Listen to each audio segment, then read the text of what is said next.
Malamig na lang.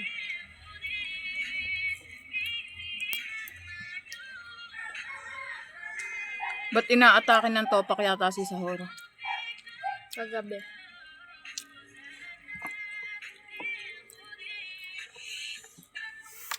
Gusto niya din kabayo. Palipat-lipat. Anong pinapanood? Truck! Sa Dayman! Spider-Man daw. Tapos mamaya-maya, kabayong pula. Tapos ang hina ng signal, loading ng loading. Kaya lalo nagkakulto.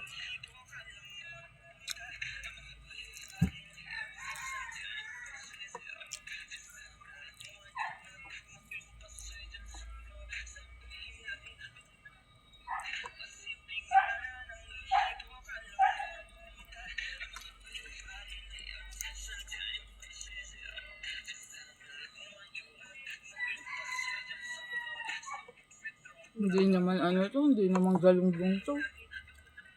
Salmon. Galunggong. Hindi nga ito galunggong. Salmon to. Galunggong bakla. Salmon na maliliit. Salmon to. Hindi to galunggong.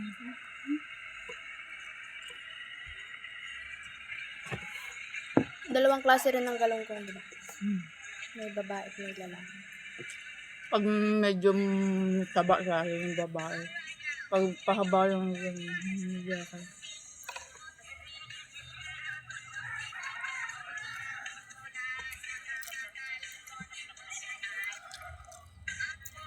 Kasi di ba pag babae, lumalapad siya. Dahil may mga itlog. Nakilala ko mga isda nung magtrabaho ko sa isdaan. Sa amin. Trabaho din ako sa tindahan ng isda. Lalaking isda. Kung ano isda kaya kung kilala ko yung isda. Pero dati ang kilala ko lang. Bangus. Lapya. Tulingan. Parang magkakamukha lang yung mga tulingan, yung mga tuna. Magkakaiba din naman pala sila ng tawag. Meron yung yellowfin. Kala mo tuna. Yun ang mahal, yellowfin.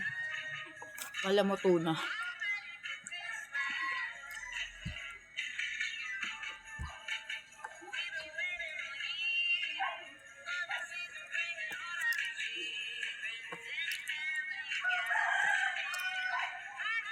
Tagal namin ni Migbig sasama, hindi ako mahilig maglinis ng mga isda-isda. Siya naglilinis ng mga ganun. Nung magtrabaho ko sa isdaan, natuto rin na maglinis ng isda.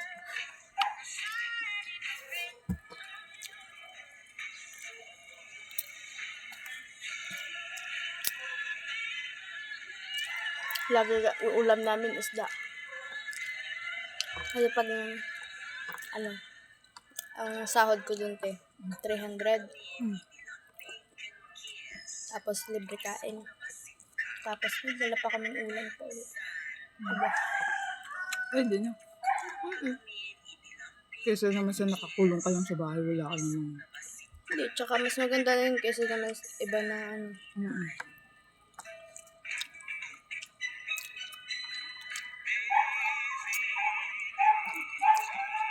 Pag wala kang trabaho, kung ano-ano pumapasok sa utak mo, no?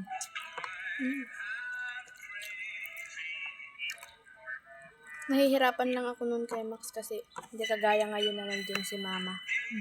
May mapag-iiwanan ako lagi. Hirap talaga pag wala kang pag-iiwanan ng bata. Naranasan ko din.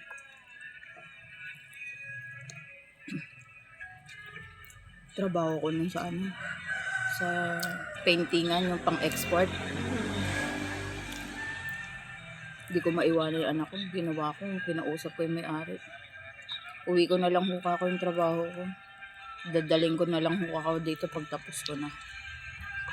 Buti ka mo pumayag.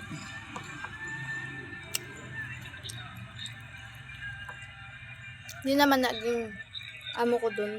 Payag din siya dalahin ko si Max. Kaso malikot si Max. Delikado, tabing kalsada. Hmm. Huwag kang kumuha, kuya, wag.